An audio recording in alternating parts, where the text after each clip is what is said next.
Assalamualaikum warahmatullahi wabarakatuh. Bismillahirrahmanirrahim. Salatu wassalamu ala Rasulillah Sayyidina wa maulana Muhammadin Abdillah la haula wa la quwwata illa billah ma ba'd. Kaum muslimin pendengar setia Radio Dais dan pemirsa MAJT TV dan Fiku dimanapun Anda berada. Alhamdulillah di kesempatan yang penuh berkah dan manfaat ini kita masih dijumpakan kembali oleh Allah Subhanahu wa taala dalam keadaan sehat walafiat. Salawat serta salam mari kita aturkan kepada junjungan kita Sayyidina Nabi Muhammad SAW yang mana kita nantikan syafaatnya besok di hari Yaumul Qiyamah.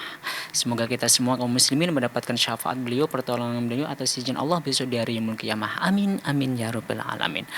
Baik kaum muslimin pendengar setia Radio Dais dimanapun Anda berada, alhamdulillah kajian sore kali ini narasumber kita sudah hadir di tengah-tengah kita ya. Beliau Ustadz Muslihin ya, LCMH. Insya Allah nanti akan membahas tentang tema yang kita nanti akan sajikan kepada kaum muslimin semua. Untuk itu sebelumnya kita sapa dulu. Assalamualaikum. Waalaikumsalam warahmatullahi wabarakatuh. Gimana Ustadz kabarnya? Alhamdulillah. Alhamdulillah. Kemarin sudah kita panjang ya, kita nggak ketemu selama Ramadan kemarin. Mudah-mudahan kita semuanya disehatkan oleh Allah Subhanahu wa taala, dan yang hari ini lagi tidak enak badan atau lagi kurang fit badannya, mudah-mudahan disembuhkan oleh Allah, penyakitnya diangkat oleh Allah Subhanahu wa taala.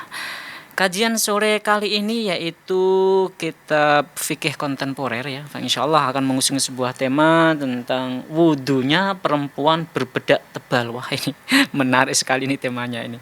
Jadi nanti kaum muslimin, pendengar dan pemirsa yang ingin bertanya ya bisa melalui WhatsApp penyari Radio Dais di 0821 336 70.000 atau bisa melalui via teleponnya Radio Dais di 0246746352.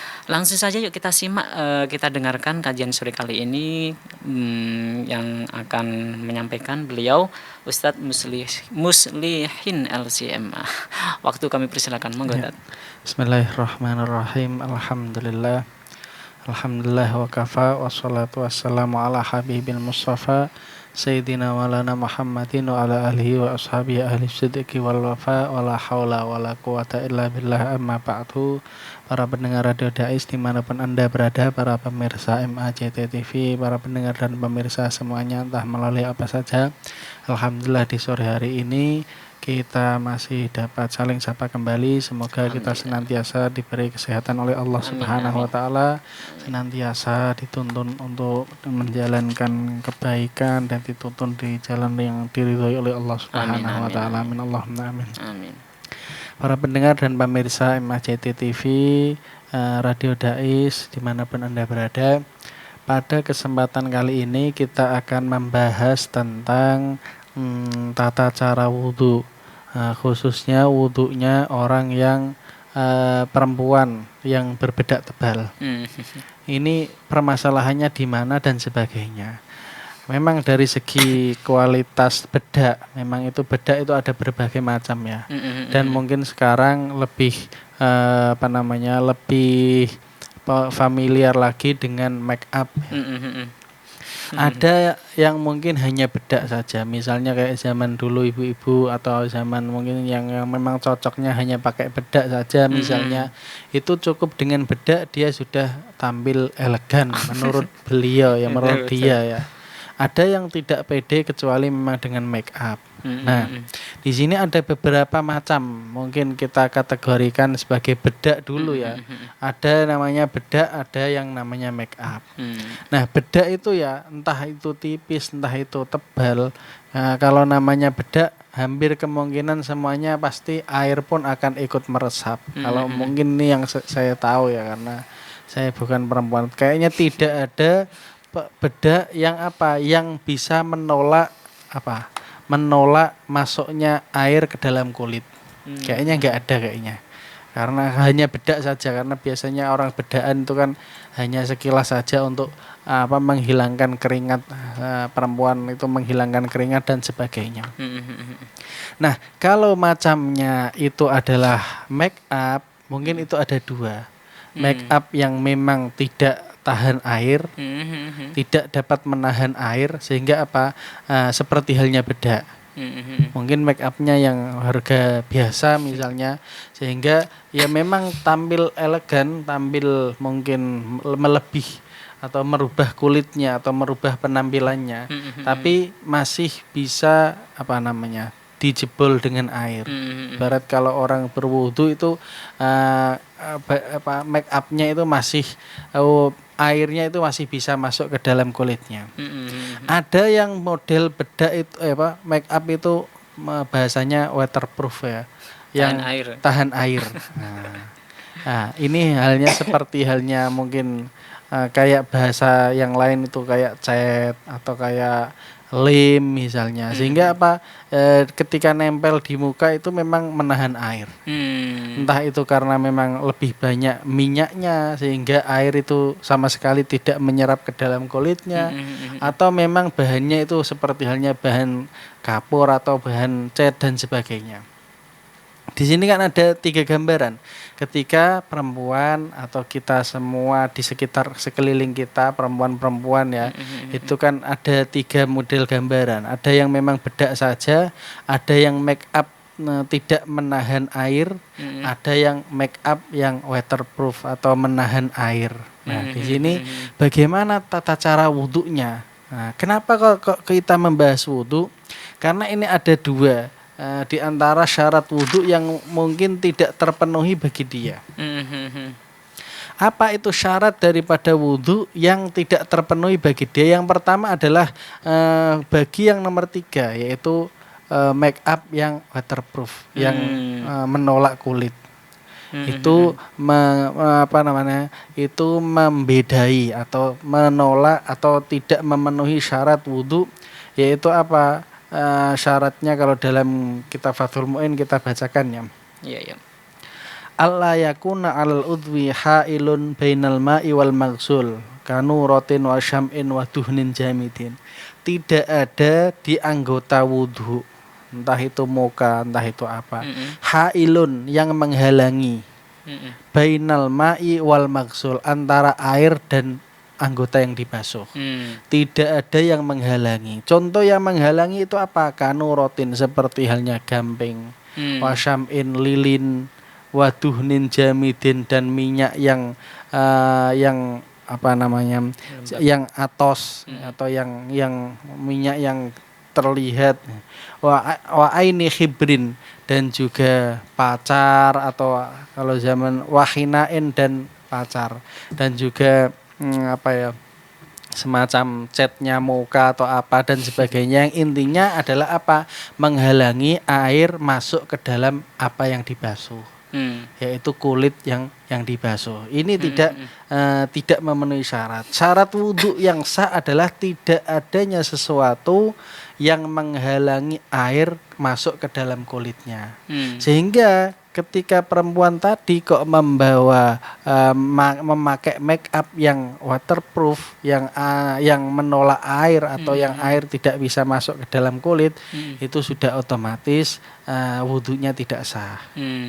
Wudhunya tidak sah. Apalagi kalau mungkin acara pernikahan dan sebagainya, betul, kan ada kualitas make up yang mungkin tinggal milih harga misalnya ya. Maka juga harus disiasati. Kira-kira ini make up saya dari jam berapa sampai jam berapa. Atau misalnya biasanya acaranya pagi terus make up-nya habis subuh, ya berarti selesai subuhan baru di make up. Kenapa? Karena nanti repot. Kalau tidak mau dihapus dengan air make up-nya biar nggak luntur dan sebagainya, ya harus diusahakan dulu. Sholat dulu dan sebagainya. Betul. Itu yang pertama ya, yaitu atau mungkin disiasati bagaimana yang kira-kira nggak melewati sholat lah, nggak melewati sholat ya, silahkan dan sebagainya. Yang kedua, lalu syaratnya apalagi yang bagi orang yang berbedak, perempuan yang berbedak dan bermake up, yang make upnya itu dapat masuk air ke dalam make up tersebut sehingga masuk ke dalam kulit. Memang itu kan orang yang pakai perempuan yang pakai bedak dan make up yang tidak waterproof, tidak menahan air, itu kan berarti otomatis air dapat masuk ke dalam kulitnya.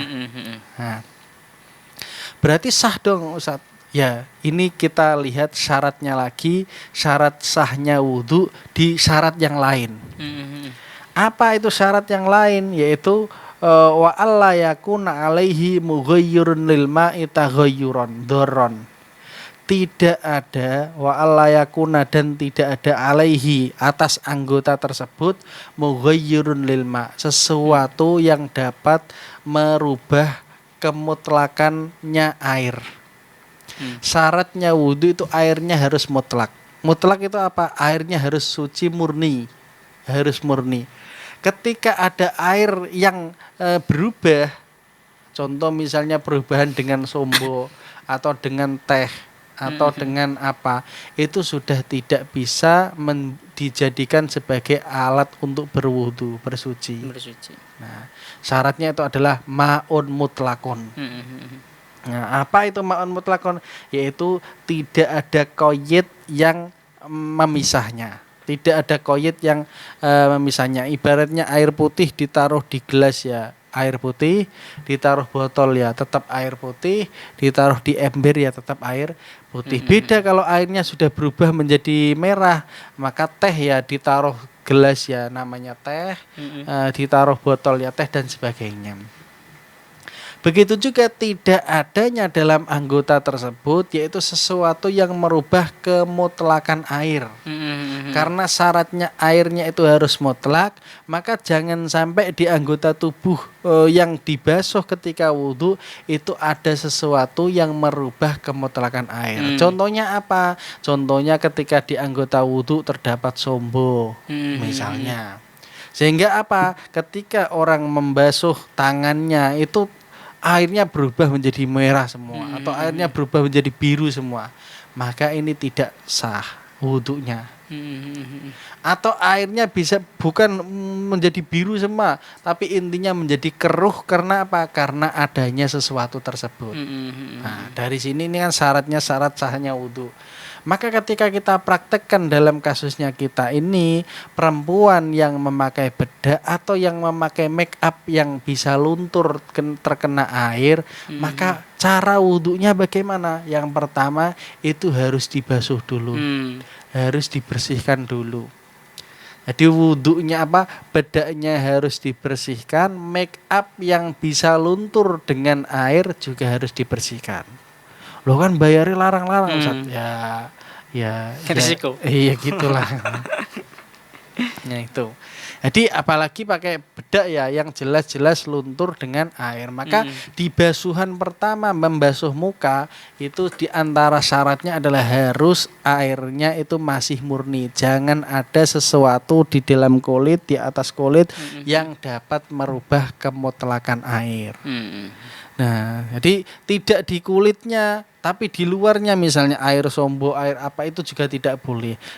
Begitu juga yang nempel di kulit itu juga jangan sampai ada sesuatu yang merubah kemutlakan atau kemurnian daripada air tersebut.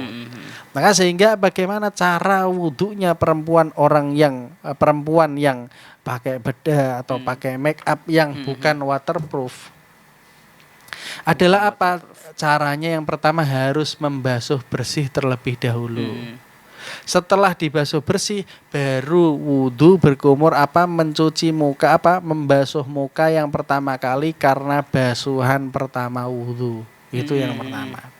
Nah, bagi perempuan yang memakai make up yang waterproof itu bagaimana? Harus dibersihkan make upnya terlebih dahulu. Bukan karena airnya tidak merubah warnanya air, bukan, tapi karena airnya tidak sampai ke dalam kulitnya. Dia anti air, tapi karena malah anti air sehingga seperti halnya lilin, seperti halnya minyak yang jamit, minyak yang tebel, sehingga kan menolak air untuk masuk ke dalam kulit. Maka caranya bagaimana? Dihilangi itu. Loh, cara menghilanginya bagaimana? Orang ahli make up sudah pasti tahu. Betul. Iya, ini yang waterproof, ini yang tidak. Cara menghilanginya sudah pada tahu. Mungkin pakai cairan khusus sehingga make up yang seperti halnya lem atau seperti halnya cat itu bisa hilang. Nah, sehingga ketika sudah hilang, maka baru berwudu. Baru berwudu. Nah, repotnya lagi adalah ketika yang pertama tadi, perempuan yang pakai bedak atau pakai make up yang tidak tahan air, yang air masih bisa masuk. Lah Ustadz, sudah saya bersihkan berkali-kali kok masih terus karena make up-nya tebel ya. Iya betul. Dadak tebel, yang kedua make up-nya tidak tahan air. Mm-mm. Akhirnya setelah mencuci muka pertama, kayak barungan misalnya. Waduh, gimana itu? Ya tetap harus sebisa mungkin diusahakan agar menghilangkan itu dulu. Kalau sudah berkali-kali kok tidak hilang, baru ya wis anggap saja itu sah, karena sulit li usril, ya sulit mencucinya walaupun sebenarnya harus berusaha. Jadi di sini ada dua, orang yang pakai bedak sama orang yang pakai make up itu melanggar dua syarat kalau dalam sahnya wudhu. Yang pertama adalah jangan sampai ada sesuatu yang menghalangi masuknya air ke dalam kulit. Yang kedua, jangan sampai ada sesuatu yang dapat merubah kemurnian air. Nah ini ada dua syarat yang belum terpenuhi bagi perempuan yang memakai bedak atau bagi perempuan yang memakai make up. Hingga di sini ya melalui kajian ini kita mungkin hanya memberi hukum, ya memberi tahu hukum bagaimana cara agar kita itu ibadahnya bisa sah, wudhunya bisa sah. Dan ini mungkin kan ya panjenengan semua sudah pernah dengar kajian ini atau mungkin bahkan belum, baru kali ini. Ya semoga ini memang bisa bermanfaat, karena ini memang adalah hampir semua perempuan memang tabiatnya adalah maca, tabiatnya dan zayyinun. Iya. Khairu dan sebaik-baiknya perhiasan adalah amal as-shalihah. Ya memang perempuan itu adalah zinatul hayah ya. Jadi perhiasannya dunia. Jadi ya memang antar perhiasan, dan makanya suka pakai emas, suka pakai, dan juga suka bermaca dan sebagainya. Itu memang ya fitrahnya perempuan. Tapi dalam fitrahnya perempuan ini kita juga harus memahami bagaimana cara ibadah yang sah, bagaimana cara agar wudhunya kita dapat sah, dan bagaimana agar cara ibadahnya kita dapat diterima oleh Allah Subhanahu wa taala. Semoga mungkin kajian singkat ini dapat bermanfaat ya. Baik Ustadz, alhamdulillah kajiannya sangat luas sekali ini. Kami beritahukan kepada kaum muslimin pendengar setia Radio Dais ya, sekali lagi yang ingin bertanya bisa melalui 0821 336 70.000. Ustadz, ini karena sudah ada yang masuk ini langsung ini.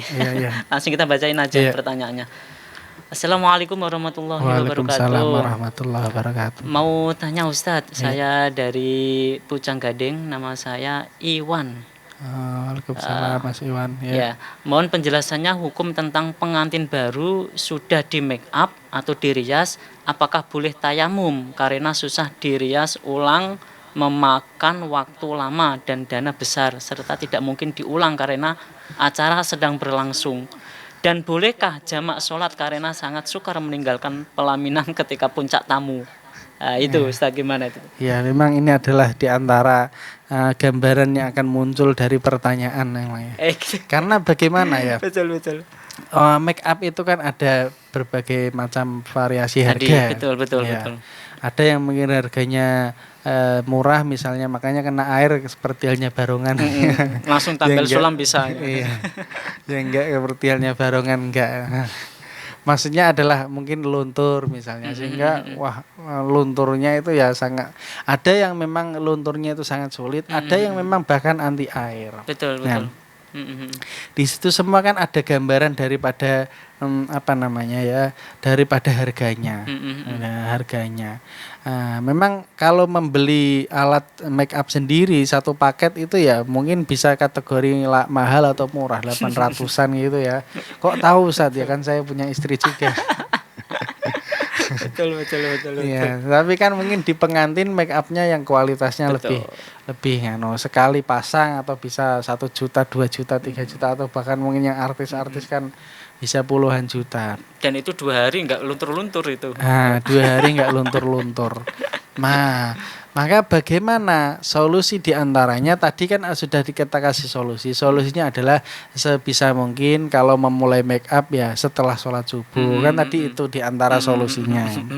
Biar apa? Paling tidak itu nanti ya sampai pagi terus zuhur, masih lah ya. Nah, lalu bagaimana Ustadz kalau acaranya sampai asar, sampai sore? Solusi yang kedua kalau pakai tayamum kan malah blobor tambah. Pengennya biar nggak blobor malah ini pakai debu kan ya, malah tambah gimana? Tambah variasi itu. Malah sangat berbahaya itu. Maka bagaimana? Ada di antaranya. Memang ini adalah yang diamalkan oleh sebagian ulama. Khususnya dalam kitab Bugyatul Mustarsyidin, Al-Habib Abdullah bin Alawi Al-Haddad itu memerintahkan putrinya di suatu acara pernikahan dan sebagainya, entah pernikahan kayaknya, itu boleh ketika ada acara memang seperti itu menjamak sholat. Berarti ketika itu berarti dijamak dari zuhur menuju asar. Hanya itu saja, hajat lil hajahnya itu ya mungkin kalau zaman sekarang mungkin lebih banyak mengeluarkan uang dan sebagainya. Di antaranya tadi harga make up ya bisa jutaan dan sebagainya. Tidak mungkin bisa diulang momen ini. Make up sekali kalau sudah terblobor dengan air nggak bisa diulang lagi seperti halnya yang baru dan sebagus sebagainya. Tadi ya. Iya. Maka ada dalam kitab Bugyatul Mustarsyidin itu Al-Habib Abdullah bin Al-Haddad memerintahkan putrinya untuk boleh menjamak sholat. Dan ini diamalkan oleh sebagian ulama. Sebagian ulama yaitu apa? Yaitu sholat duhur dilakukan di sholat asar. Nah, sholat duhur dilakukan di sholat asar. Atau ketika misalnya acaranya siang berarti ya sholat asar dijamak takdim ke sholat duhur. Nah, terus bagaimana kalau acaranya 2 hari Ustadz? Ya, terus apakah dijamak semua? Ya nggawe hukum dewe. Jamak duhur, asar, maghrib, isya, subuh lakoni sekali ya itu enggak ada yang seperti itu hukumnya. Wis itu dikasih keringanan masih minta lagi pengen jamak sholat 5 waktu sekali Ustadz. Nah, ya lebih mudah katanya. Gak bahaya tak kan gitu. Ya enggak seperti itu. Itu diantaranya yang bisa dikasih solusi. Kalau solusinya tayamum kan ya silahkan kalau mau bisa tayamum, tapi kan kita ya lucu aja itu solusi tayamum. Ya karena juga karena tayamum kan muka dan tangan harus memakai debu lah, sedangkan kamu dalam posisi apa? Pakai make up malah akhirnya kan malah penuh dengan debu, nanti malah berbahaya nanti. Penuh dengan variasi. Maka ya itu tadi solusi yang pertama adalah bagaimana agar sebisa mungkin setelah subuh. Yang kedua adalah boleh ketika memang itu ada acara sibuk dan sebagainya, yaitu zuhur digabung ke asar atau asar digabung ke zuhur. Nah itu saja. Nanti maghrib menggabung sekalian isya atau maghrib dijamak takhir ke isya dan sebagainya. Nah, jadi ya paling tidak tetap sholat. Jangan sampai karena sibuknya acara karena apa sama sekali tidak sholat. Ini sangat berbahaya. Betul, tidak ada sebandingnya ketika orang tidak sholat dengan orang hanya menerima tamu saja. Nggak ada bandingannya. Atau tidak ada bandingannya ketika orang hanya pengen mempertahankan make up sehingga tidak sholat. Ini kan sangat tidak apple to apple ya, sangat tidak bandingan gitu. Ya kalau mungkin menurut orang yang ahli duniawi yang suka maca ya wah ini eman-eman. Tapi ya bagi ahli agama kita yang beriman ya nggak ada bandingannya. Karena rukun Islam yang paling untuk kita lakukan setiap hari hanyalah sholat. Selainnya kan ada waktu yang lain. Puasa Ramadan setahun sekali, zakat ya setahun sekali, haji bagi yang mampu. Ya hanya sholat saja ini. Sehingga sangat tidak pas ketika pengen mempertahankan make up atau pengen mempertahankan tamu sampai tidak bersolat. Ini yang sangat tidak pas. Nah, atau mungkin bisa aja sebisa mungkin make upnya dibasuh, tidak bisa karena butuh waktu lama ya, berarti tetap sholat, tetap wudhu, tetap sholat. Karena sudah berusaha semaksimal mungkin. Berusaha semaksimal mungkin. Yang kedua adalah memang misalnya apa ya gimana tidak, karena kan bisa aja jangkanya 2 hari baru hilang dan sebagainya. Iya. Sebisa mungkin. Yang kedua, kalau memang belum bisa ya nanti mengqadha sholat, tetap sholat di setiap waktunya, tetap sholat tapi nanti mengqadha sholat ya, begitu mungkin. Baik Ustadz, terima kasih atas penjelasannya pertanyaan dari sahabat kita tadi yang di grup Dais. Saatnya kita rehat sejenak Ustadz, karena kita juga nanti akan menunggu dari pertanyaan-pertanyaan pendengar setia Radio Dais. Untuk itu setelah satu nada berikut ini. Dipancarkan dari Menara Al-Husna. Dipancarkan langsung dari Menara Al-Husna. Dipancarkan dari Menara Al-Husna. Kawasan Masjid Agung Jawa Tengah 107,9 FM. 107,9 Radio Dakwah Islam, terdepan dalam dakwah dan nada. Radio Dakwah Islam atau yang kerap disingkat Radio Dais telah mengudara sejak 23 September 2006. Radio berfrekuensi 107,90 MHz yang bertempat di lantai 1 Menara Al-Husna kawasan Masjid Agung Jawa Tengah merupakan radio yang bukan hanya menampilkan dakwah syiar agama Islam, Tapi ternyata yang lain adalah Dais menyajikan acara hiburan, pendidikan, dan informasi dengan format Islami. Saatnya disapa dulu ya, udah gabung via SMS-nya. Berjumpa kembali bersama saya Conan di dalam acara Uswa. Kita akan membahas segala sesuatu yang berkaitan dengan tanaman kaum muslim. Masih dalam acara Salam Pagi. Kaum muslim, sesaat lagi kita akan bergabung dengan Masjid Agung Jawa Tengah untuk menantikan azan sholat zuhur. Senang sekali Kak Fajar pagi hari ini bisa menemani adik-adik semua dalam acara siaran anak RA. Selain itu, Dais mempunyai keunggulan untuk memikat hati para pendengar dan berbeda dari radio lainnya, yaitu adanya segmen dialog interaktif mengenai syiar agama Islam yang sangat dibutuhkan setiap masyarakat. Radio Dais menjangkau daerah Semarang, Demak, Kendal, dan sekitarnya. Bagi pendengar yang berada di luar kota, tidak perlu takut ketinggalan berita. Kini, Anda bisa download aplikasi Dais Play yang telah tersedia di Play Store smartphone Anda.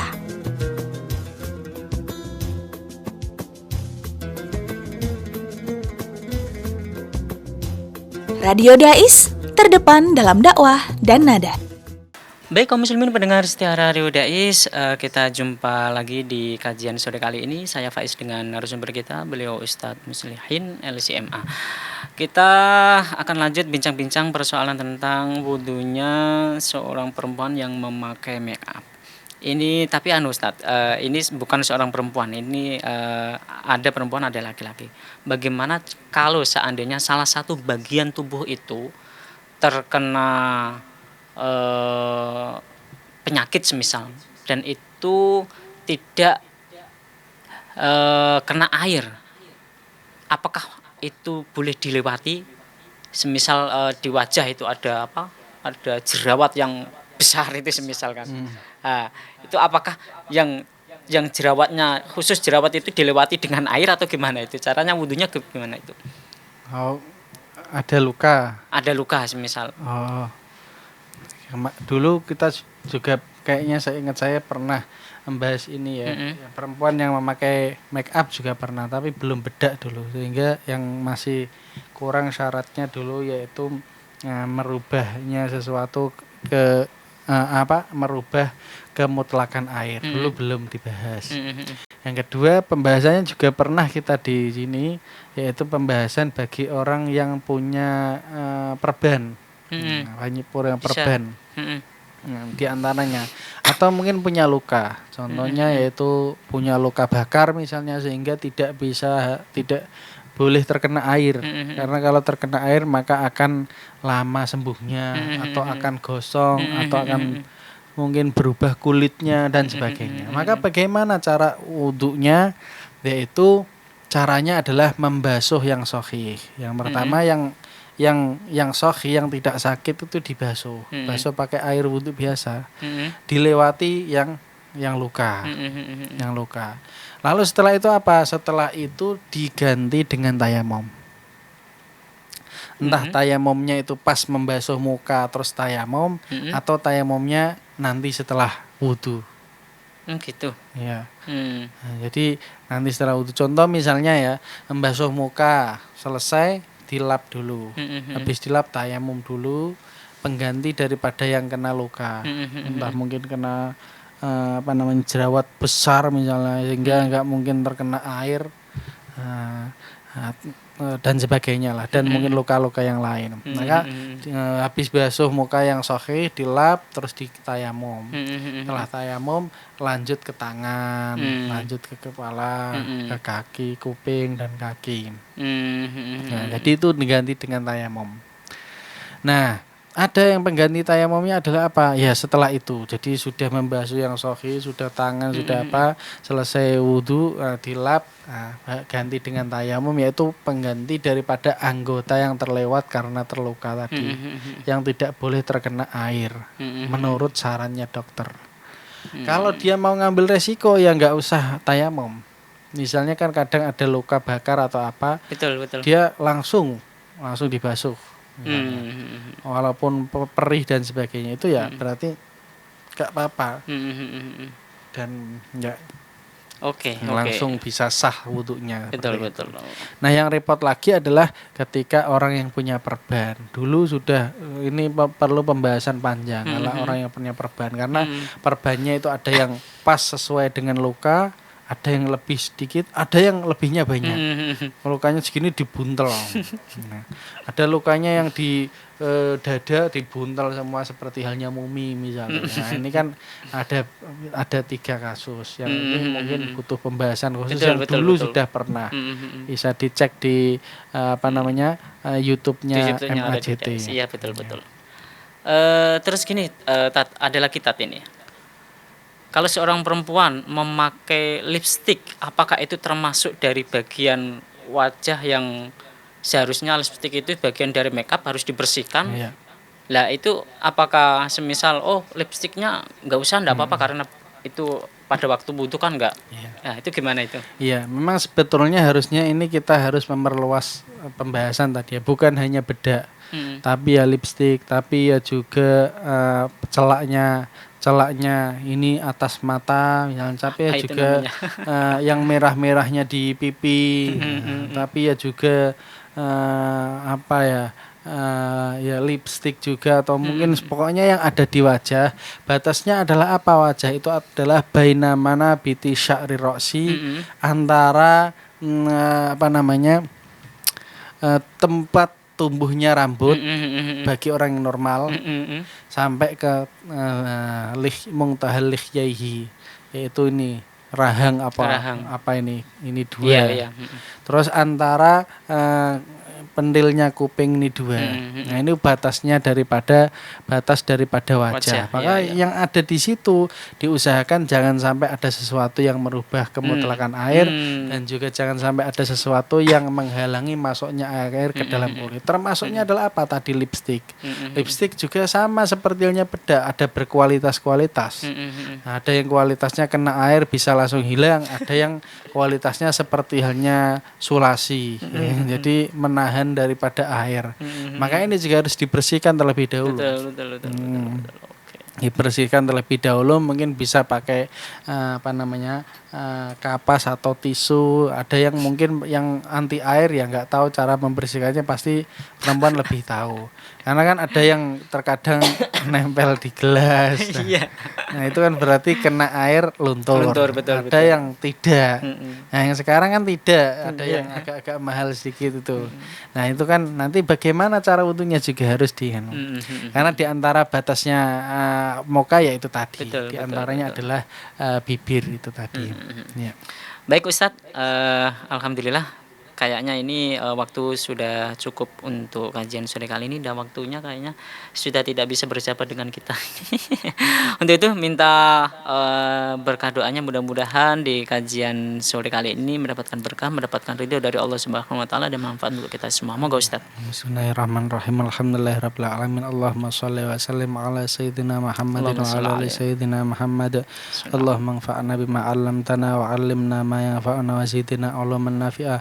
Allahumma a'inna ala dzikrika wa syukrika wa husni ibadatik. Allahumma Amin. nawwir qulubana binuri hidayatika kama nawwaratal arda binuri syamsik. Allahumma faqihna fid din wa 'allimna ta'il. Allahumma atina fid dunya hasanah fil akhirati hasanah wa qina adzabannar. Sallallahu ala sayyidina Muhammadin wa ala alihi wa sahbihi wasallam. Alhamdulillahi rabbil alamin. Alhamdulillah, kaum muslimin pendengar setia Radio Dais, kajian sore kali ini sudah selesai. Untuk itu mari kita baca hamdalah bersama. Alhamdulillahirabbil alamin. Saya Faiz mohon pamit undur diri dari ruang dengar Anda. Wallahul muwaffiq ila aqwamit thoriq. Wassalamualaikum warahmatullahi wabarakatuh.